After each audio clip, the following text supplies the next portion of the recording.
Welcome to The Explainer. Today we're tackling a concept that essentially acts as the gatekeeper of scientific truth. I'm talking about the p-value. Now, if you read scientific papers, medical journals, or honestly, even just the health headlines popping up on your morning newsfeed, you've definitely encountered the shadow of the p-value. It's a mathematical concept that's supposed to separate the real, actual discoveries from random, lucky flukes. But as we're going to see today, this widely misunderstood metric is actually causing quite a bit of chaos in the scientific community. Okay, let's just dive right into this with a quote. The American Statistical Association recently put out a statement with some incredibly strong language. They actually referred to the misuse of p-values as a diabolical conspiracy of ignorance. And it gets better. They stated that p stands for pernicious and p-values are at the root of all, well, most scientific evil. I mean, wow, that is some seriously strong language, right? And it perfectly sets up our core premise for today. An over-reliance on a single, misunderstood metric is literally littering our scientific literature with erroneous results. So here's our roadmap for the explainer. We're going to start with the scale of the p-value problem, then define what it actually is, debunk some rampant misinterpretations, and separate statistical significance from practical significance. Finally, we'll look at the dangers of p-hacking and how we can actually restore scientific integrity.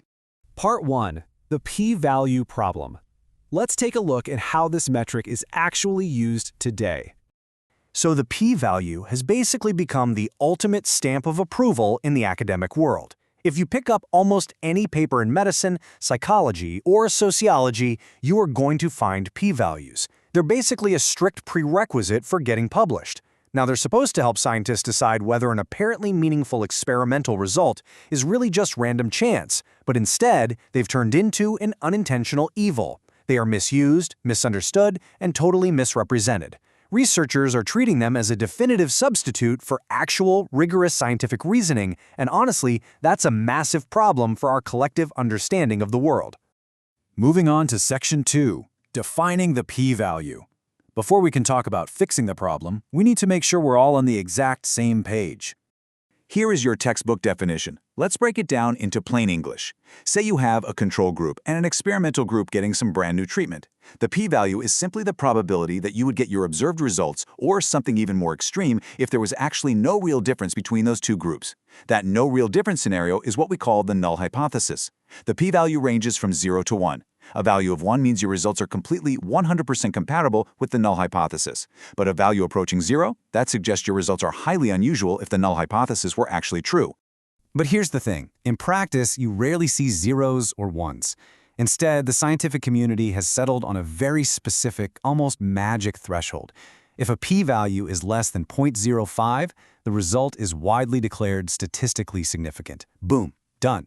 But you have to ask, why? What does that number actually mean? And why on earth has it created such a rigid, problematic binary system of pass or fail? Section 3. Common p-value misinterpretations. Let's clear up some myths. To really understand the damage this magic number causes, we have to tackle the biggest cognitive bias in science right now. It is incredibly tempting to see a p-value of less than 0.05 and think, aha, the null hypothesis is definitely false, my theory is proven true. But actually, scratch that. That is entirely wrong. A p-value does not measure the probability that your hypothesis is true. Not at all. It simply flags your data as being unusual if all your background assumptions were correct. That's a huge, absolutely crucial distinction.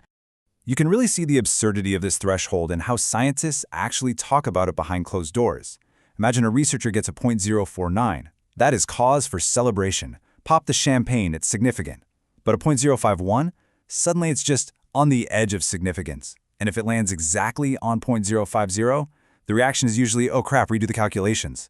It just perfectly highlights that this cutoff point is completely arbitrary, yet researchers are basing their entire conclusions and frankly their careers on which side of this microscopic line they happen to land.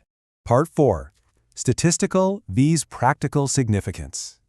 This is where things get really interesting and a little dangerous. This brings us to a massive point of confusion in the public sphere. The absolute failure to distinguish between a result being statistically significant versus practically useful. The crucial takeaway here is that statistical significance does not equal a large effect size. Imagine you're testing a brand new hair growth drug. Your study comes back with a p-value of 0.05. Amazing, it's statistically significant. But wait a second, You look at the actual practical significance and you realize the bald subjects in the trial only grew exactly 2 new hairs. I mean, technically, sure, it worked slightly more than random chance, but they are still bald. Overemphasizing the p-value just caused us to completely ignore the fact that the practical effect was entirely useless. Let's walk through a little thought experiment to see how this plays out in real data science. Look at drug 1. It has a massive 22% increase in the cure rate, tested on 100 patients. Awesome. Now look at drug 2. It has a tiny, less than 1% increase in the cure rate, but it was tested on 100,000 patients. Well, if you run the math, the variance drops so much for drug 2 because of that massive sample size that both of these trials yield the exact same highly significant p-value of 7.8 times 10 to the negative 4. If you only looked at the p-value, you'd think these two drugs were equally amazing game changers, but one cures 22% of people and the other is barely a blip on the radar. Section 5. P-hacking and publication bias. Let's look at the real-world consequences of this academic culture. When scientists are pressured to chase that magic threshold at the expense of everything else, we see some highly suspicious trends. Researchers actually found that of the published studies containing a p-value in their abstract, 96% of them fell below the magical 0.05 line. 96%. Now, in a world of complex, incredibly messy science, does it make any sense at all that almost every single published paper just happened to naturally find a perfectly significant result? No way. It points to a systematic manipulation of the entire system. This manipulation actually has a name. It's called p-hacking. You know, in the halls of academia, the golden rule is publish or perish. Because journals heavily favor statistically significant results, researchers are highly incentivized to game the system.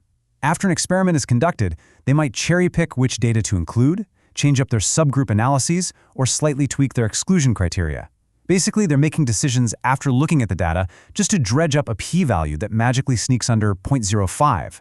P-hacking and this blind over-reliance on one single metric leads to some serious downstream problems. First up, we get publication bias, often called the file drawer effect. This is where thousands of really vital studies showing no significant difference are just buried in a drawer and never published, leaving us totally blind to crucial research. Second, the scientific literature becomes flooded with a spurious excess of false positives. And third, it severely fuels the reproducibility crisis. Someone publishes a statistically significant link between, say, eating green jelly beans and getting acne. But when another lab tries to replicate that exact same experiment, it completely fails.